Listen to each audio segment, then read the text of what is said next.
Morning everyone. आज हम 10th class की फिजिक्स का सेकंड चैप्टर स्टार्ट करने जा रहे हैं जिसका नेम है refraction of light. Refraction of light. इससे पहले हम फर्स्ट चैप्टर कर चुके हैं, वो है रिफ्लेक्शन ऑफ लाइट। अगर आपने वो नहीं किया है तो वो भी हमारे जो अपने स्कूल का यूट्यूब चैनल है वहाँ पर अपलोड हो चुका है, वहाँ से आप उसकी सारी वीडियोस देख सकते हैं जो मैंने ही बनाई है। आज हम रिफ्रैक्शन ऑफ लाइट से स्टार्ट करेंगे, जो कि रिफ्लेक्शन ऑफ लाइट से मिलता जुलता फेनोमेना ही है। कुछ चेंजेस आ जाते हैं, उनको हमने स्टडी करना है। तो स्टार्ट करते हैं very basic definition of the refraction of light, जो यहाँ पर लिखी भी हुई है। रीड करते हैं। The bending of A ray of light. Bending क्या होता है? मुड़ जाना, लाइट का मुड़ जाना। कब? As it passes from one medium to another medium. कब? जब ये किसी एक मीडियम से दूसरे मीडियम में ट्रैवल करती है तो ये बेंड हो जाती है, अपने पास से मुड़ जाती है। आप एक साइड से चल रहे हो, आप एक डायरेक्शन में चल रहे हो, आप मुड़ जाते हो तो उसको आप क्या बोल देते हो? डेविएशन या बेंडिंग। तो लाइट भी बेंड कर जाती है, लाइट भी मुड़ जाती है अपने पास से जब ये किसी एक मीडियम से दूसरे मीडियम में ट्रैवल करती है। तो इसी को ही हम क्या बोल देते हैं? रिफ्रैक्शन बोल देते हैं। तो ये तो हो गई डेफिनेशन। अब इसको रिलेट करते हैं कि ये रिफ्लेक्शन से किस तरह से जुड़ा हुआ है, क्योंकि रिफ्लेक्शन हम पढ़ चुके हैं। क्या होता था रिफ्लेक्शन? ये यहाँ पर मैंने यहाँ पर दिखाया हुआ है इसको। रिफ्लेक्शन ऑफ लाइट में क्या पढ़ा था आपने? ये है रिफ्लेक्शन।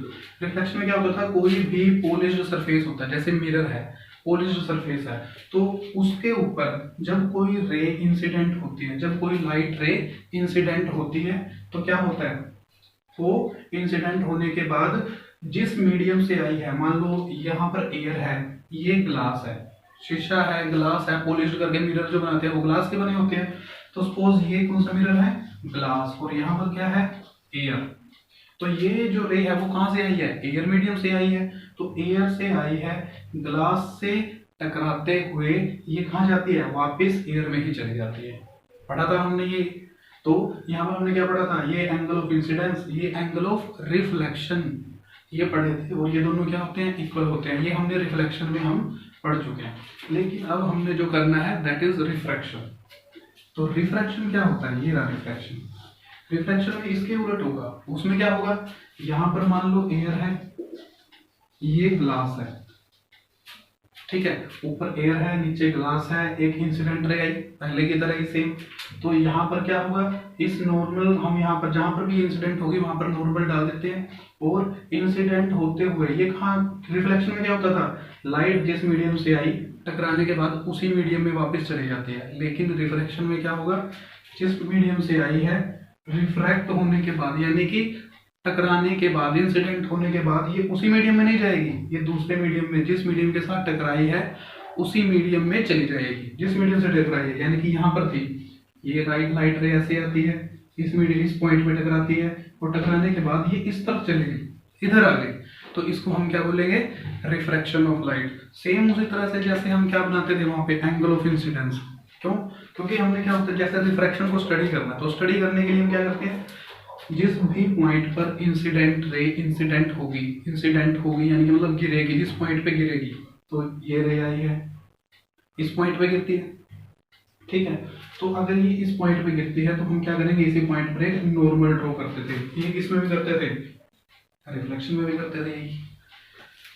तो ये रिफ्रैक्शन में भी हम क्या करेंगे? एक नॉर्मल जो है वो ड्रॉ कर देंगे।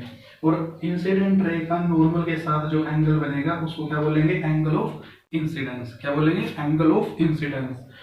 और जो रिफ्रैक्टेड रे है, रिफ्रैक्टेड रे का जो एंगल बनेगा किसके साथ? नॉर्मल के साथ, उसको बोलेंगे angle of refraction. Angle of refraction. तो यहाँ पर थोड़ा सा फर्क है, और वो क्या है? एंगल ऑफ रिफ्लेक्शन का और एंगल ऑफ रिफ्रैक्शन का। यहाँ पर रिफ्रैक्शन हुई है इसलिए एंगल ऑफ रिफ्रैक्शन, यहाँ पर क्या होती थी? रिफ्लेक्शन। तो इसलिए ये भी क्या बनता था? Angle of reflection.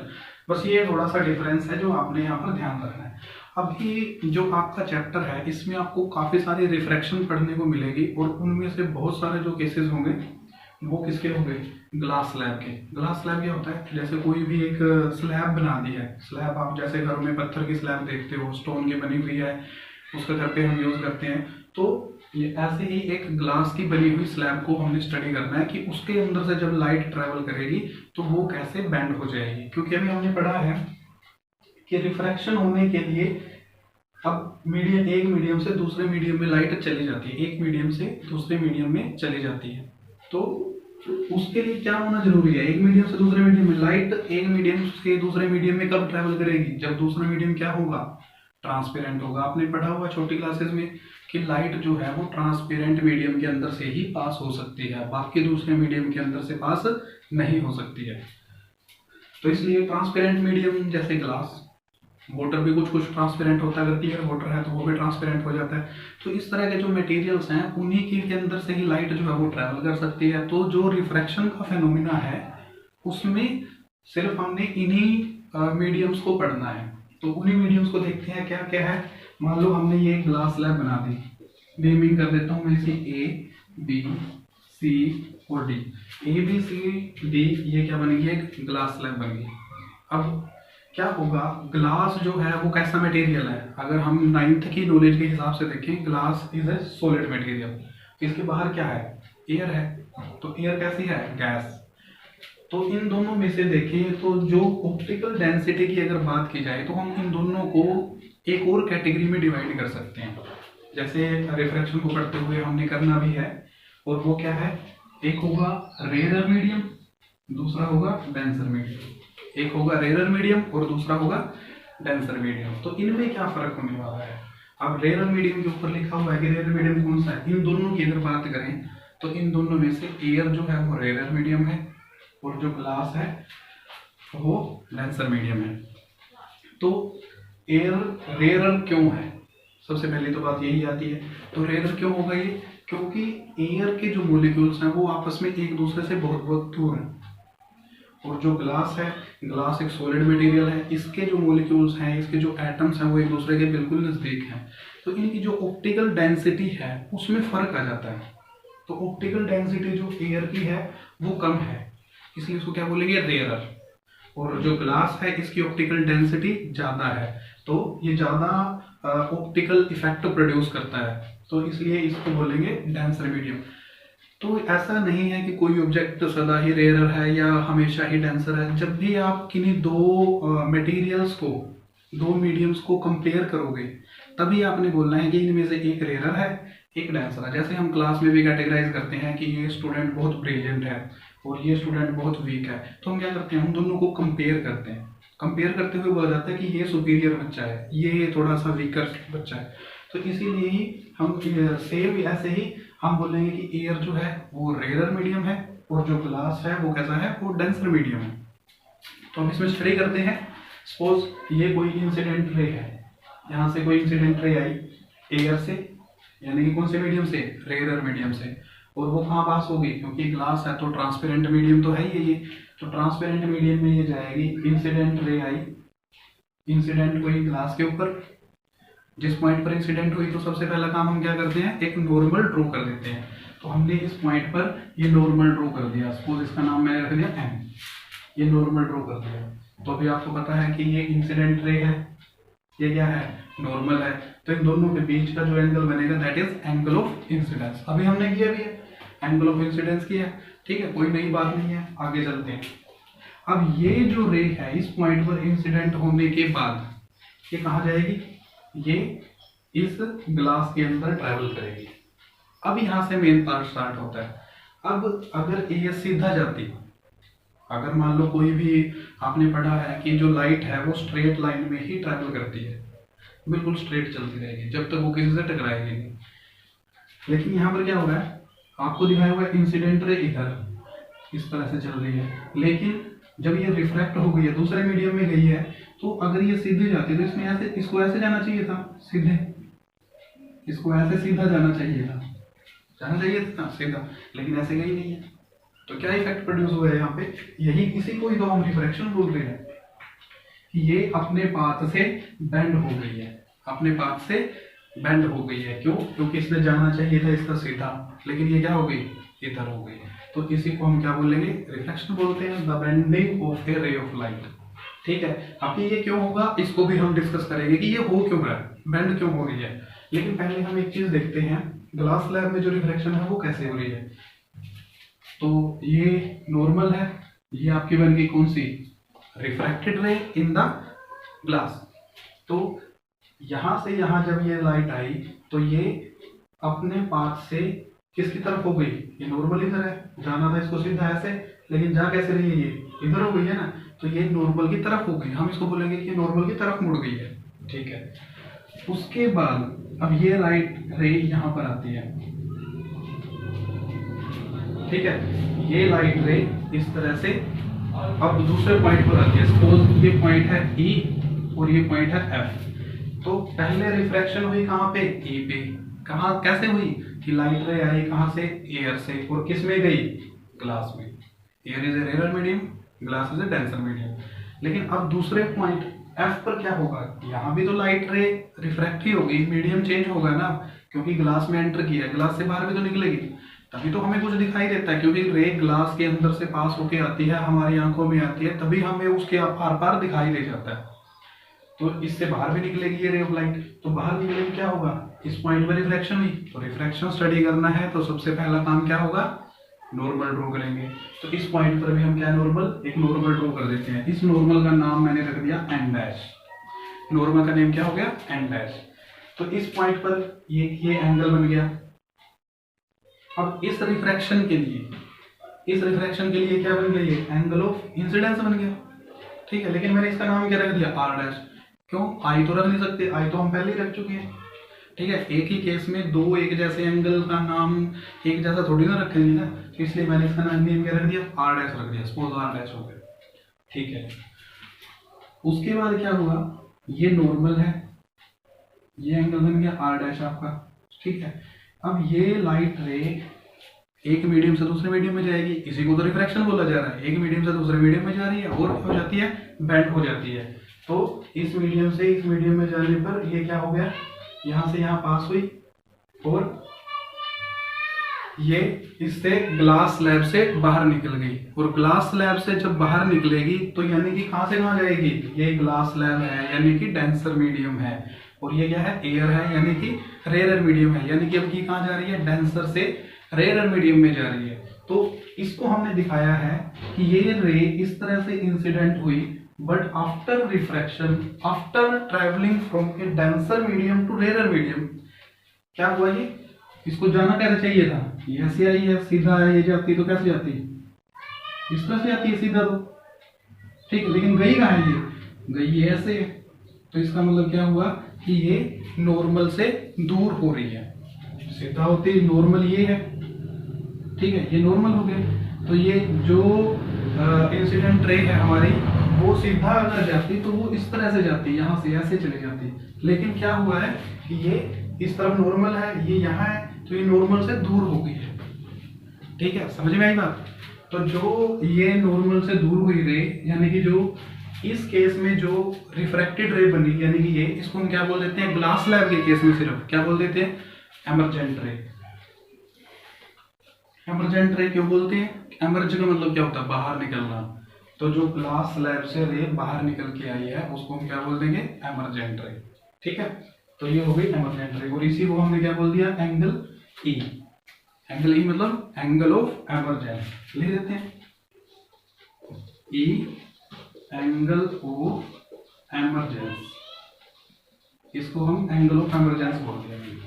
ठीक है, तो इस तरह से हम इसको ग्लास स्लैब में जो रिफ्रैक्शन हो रही है इसको स्टडी कर सकते हैं। अब इसके बेस पे हमने कुछ इंपॉर्टेंट फैक्ट्स बना लिए हैं, क्योंकि इसको हमने पढ़ा है, इस पे हमने अब कुछ इंपॉर्टेंट फैक्ट्स बना लिए। कैसे देखते हैं, इनको देखते हैं। पहला जो है वो कौन सा बताया, the light ray travelling from rarer to denser medium. जब लाइट रे ट्रेवल करेगी कहां से कहां, रेयरर से डेंसर, जो कि कहां हुआ है, ई पॉइंट पे। यहां पर जो रिफ्रैक्शन हुई है वो इंसिडेंट रे कहां से आई, एयर से। एयर क्या है, रेयर मीडियम है, और गई कहां, डेंसर मीडियम में। तो डेंसर मीडियम में गई है, यानी कि रेयर से डेंसर में गई है। तो रेयर से डेंसर मीडियम में गई है तो क्या होगा, बेंड हो जाएगी टुवार्ड्स द नॉर्मल, नॉर्मल की तरफ बेंड हो जाएगी। देखो ये नॉर्मल है, जाना इसने सीधा था ऐसे, तो ये क्या हो गई, नॉर्मल की तरफ बेंड हो गई। क्लियर है। दूसरा है the light ray travelling from denser medium to rare medium. अब इसका उल्टा कहाँ हुआ है? लाइट रे कहाँ से कहाँ गई है? डेंसर से रेयर में गई है, ठीक है। तो क्या होगा? डेंसर से रेयर में होगा तो क्या होगा? Bends away from the normal, normal से दूर जाएगी। तो यहाँ पर देखते हैं ये है नॉर्मल, ये इंसिडेंट रे है, सीधी जाती तो इसने ऐसे जाना था, लेकिन गई कहाँ है? इधर गई, तो नॉर्मल से और ज्यादा दूर हो गई, ठीक है। तो इसको हम क्या बोलेंगे कि ये लाइट रे कहाँ से कहाँ गई? डेंसर मीडियम से रेयर मीडियम में गई, लेकिन बेंड हो गई away from the normal, normal से दूर हो गई। क्लियर हो गया। उसके बाद थर्ड है angle I is equal to angle A, यानी कि एंगल ऑफ इंसिडेंस इक्वल होगा किसके? एंगल ऑफ एमरजेंस के। ये क्यों होगा? क्योंकि देखो एक सीधी सी कॉमन सी बात है, बहुत कॉमन सी बात है, क्या कि ये रे ऑफ लाइट है, ये कहां से कहां गई है? एक मीडियम से दूसरे मीडियम में गई है, यहां से उसी मीडियम से पहले वाले में चली गई है। जैसे एयर से किस में गई? ग्लास में, ठीक हो गया। अब यहाँ क्या हुआ? ग्लास से फिर किस में चली गई? एयर में, यानी कि जितना ये नॉर्मल की तरफ मुड़ी थी उतना ही ये नॉर्मल से दूर हो जाएगी। क्लियर हो गया। तो इसका मतलब क्या हुआ? जितना ये नॉर्मल की तरफ यहाँ मुड़ी थी, क्योंकि ये अब इस पॉइंट पर रिफ्रैक्शन के बाद वापस अपने पहले मीडियम में ही जा रही है, तो ये नॉर्मल से उतना ही दूर हो जाएगी। इसलिए हमने कह दिया कि angle of I is equal to angle of A. इसको हमने मैथमेटिकली भी प्रूव करना है।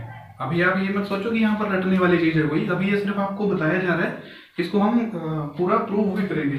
और जो एंगल ऑफ रिफ्रैक्शन है, यहाँ पर एंगल ऑफ रिफ्रैक्शन ये वाला आर, ये किसके इक्वल है? एंगल ऑफ रिफ्रैक्शन या angle of incidence at second surface.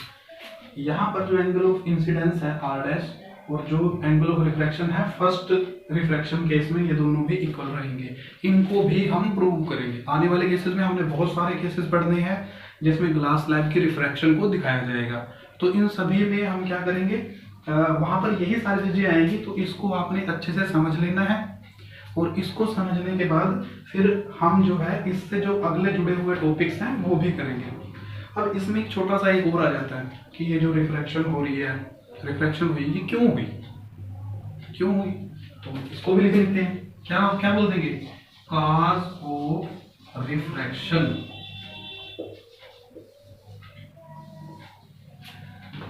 Cause of refraction, कारण क्या है रिफ्रैक्शन का, क्यों हो रही है ये? तो इसके होने का कारण क्या है? देखो अब मैं यहाँ पर चल रहा हूँ, यहाँ पे क्या है? एयर है, ठीक है। एयर पे चल रहा हूँ, एयर के अंदर चल रहा हूँ, ठीक है। उसके बाद अब एयर की बजाय यहाँ पर वाटर भर दिया जाए, पानी भर दिया जाए यहाँ पर, फिर उसके अंदर मैं चलूँ, क्या मैं सेम स्पीड से ही चल पाऊंगा? जितना जोर लगाने के बाद मैं यहाँ से चल रहा था, जितनी स्पीड पे यहाँ पे चल रहा हूँ, क्या पानी में भी इतनी स्पीड पे चल पाऊंगा? उतना सेम फोर्स लगाने पर नहीं चल सकता। क्यों नहीं चल सकता? क्योंकि मीडियम चेंज हो चुका है, मीडियम चेंज कर दिया हमने। तो मीडियम चेंज करने से लाइट की भी वेलोसिटी पे फर्क पड़ता है, वो भी कम या ज़्यादा हो सकती है। तो यहाँ पर देखो, जब लाइट कहाँ से कहाँ गई? रेयर से डेंसर मीडियम में गई, तो लाइट की जो वेलोसिटी है वो कम हो जाती है, डिक्रीज हो जाती है। कहाँ से कहाँ? रेयर से डेंसर। क्या होगा? वेलोसिटी ऑफ लाइट डिक्रीजेस, कम हो गई। तो क्या हो गया? जब लाइट रे रेयर से डेंसर, अब रेयर का मतलब क्या है? खुला खुला सब कुछ। डेंसर का मतलब क्या है? सब कुछ बहुत नैरो है वहां पे। तो जब रेयर मीडियम से डेंसर मीडियम में चली गई, तो उस काम पे या उस सिचुएशन में क्या होगा? लाइट की जो वेलोसिटी है वो कम हो जाएगी। अब इसको एक एग्जांपल से देख लेते हैं। मान लो कोई रूम है, रूम के अंदर बहुत सारे चेयर्स पड़ी हैं, बहुत सारे बेंचेस पड़े हैं। आपने एक डोर से दूसरे डोर तक जाना है, तो आप कैसे जाओगे? आप बचते हुए जाओगे उनसे जमीन पे, कभी इधर से जाओगे, कभी इधर से जाओगे, इधर से जाओगे, तो आपकी जो वेलोसिटी है वहां तक पहुंचने का जो टाइम है वो ज्यादा हो गया। मीन्स वेलोसिटी कम हुई, आपकी कम स्पीड से गए हो आप, टाइम ज्यादा लग गया, ठीक है। तो वेलोसिटी जो है वो कम हो गई। क्योंकि रूम के अंदर जो ऑब्जेक्ट्स थे, जो एटम्स थे, वो ज़्यादा थे, ज़्यादा चीज़ें पड़ी हुई थी।